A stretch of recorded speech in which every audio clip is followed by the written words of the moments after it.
വാടി വരണം. ശേഷം നമുക്ക് അതിലേക്ക് ഇഞ്ചി വെളുത്തുള്ളി പച്ചമുളക് ചതച്ചതിട്ട് കൊടുക്കാം. നല്ലോണം മിക്സാക്കിയതിന് ശേഷം ഒരു 2-3 മിനിറ്റ് മൂടി വെച്ച് കൊടുക്കാം. എന്നാൽ നല്ലോണം മിക്സായി കിട്ടും. ഇനി കുറച്ച് തൈര് ഒഴിച്ചെടുക്കാം.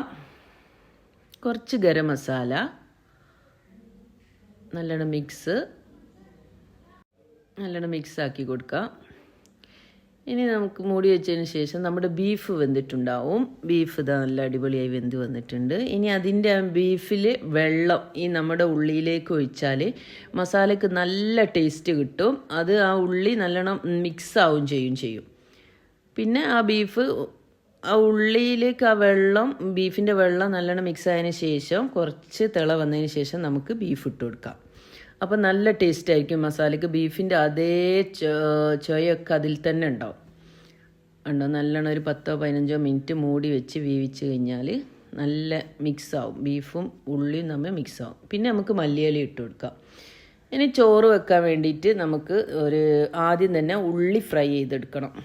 അപ്പോൾ നമ്മൾ ആദ്യം വെളിച്ചെണ്ണ ഒഴിച്ചു, ഉള്ളി ഫ്രൈ ആയുള്ള ഉള്ളി ഇട്ട് കൊടുത്തു. ലേശം ഒരു 2 ടേബിൾ സ്പൂൺ നെയ്യും കൂടി ഒഴിച്ചു കൊടുക്കാം.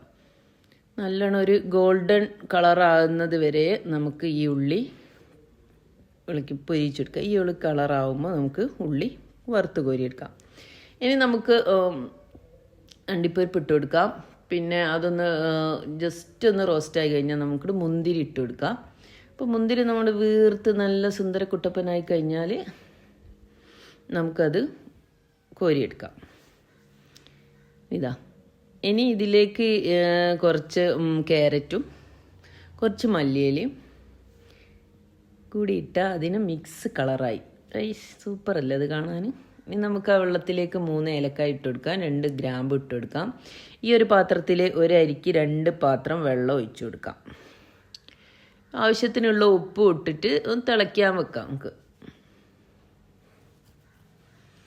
തിള വന്നതിന് ശേഷം നമ്മുടെ അരി നല്ല റോസ് കൈമ അരി നമുക്ക് ഇട്ട് കൊടുക്കാം. നല്ലോണം ഒന്ന് മിക്സാക്കി ഇട്ട് കൊടുത്തതിന് ശേഷം ഒരു 10 മിനിറ്റ് തിളച്ച് കഴിഞ്ഞാൽ ബ്ലിപ്ലും തിള വന്നു. നമ്മുടെ ചോറ് വേവാനായിട്ടുണ്ട്.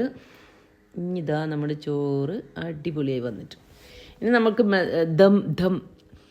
എൻ്റെ ഏറ്റവും ഇഷ്ടപ്പെട്ട ഒരു കാര്യമാണ് ഈ മസാലയ്ക്ക് ചോറിടുന്നത്.